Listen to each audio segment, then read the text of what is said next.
Hello friends, स्वागत करछि ज्ञान भंडार चैनल रे पुणी एक नुआ फ्रेश एपिसोड रो नाटी होछि एही समय रे शारीरिक संपर्क रखिबा बेस लाभदायक होइथाय।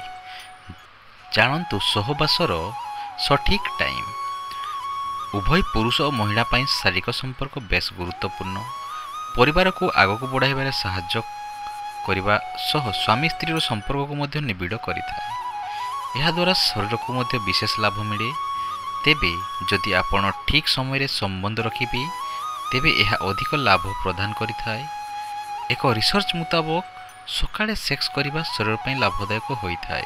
तेबे चलंतु जानिबा सकाळे शारीरिक स्थापन करिबा द्वारा कोन कोन लाभ मिलिथाय। दिन सारा चिंता मुक्त रहे। सेक्स करिबा बेले शरीररू ऑक्सीटोसिन नामक हार्मोन क्षरित होइथाय। यह मूड को भल रखा सह चिंता मुक्त रखिबारे सहायता करे। संक्रमण दूरे रखे। यूनिवर्सिटी ऑफ बाइक बेर अनुसार सकाळे सहवास बेले शरीर इम्यूनोग्लोबिन एक नामक एंटीबॉडी सृष्टि हुए, जहाँ शरीर रोग प्रतिरोधक शक्ति बढ़ाई थाए।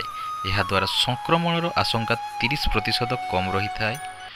ओजन कमाइबारे सहायता करे। रिसर्च मुताबक 1 घंटा संभोग कले प्राय 300 किलोरी बर्न होइथाय। ओजन कमिबारे मध्य बेस सहायता होइथाय। बीर्जर गुणवत्ता।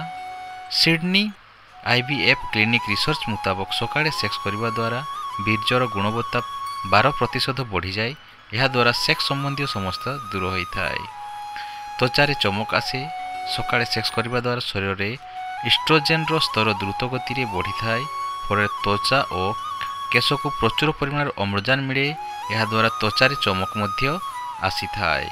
तो जानिले एही समय रे शारीरिक संपर्क रखिबा बेस लाभदायक होई थाए। आशा करछि आपन को एही वीडियो निश्चय भल लागिथिबो। जदि भल लागिला निहाती गोटे लाइक करिवे।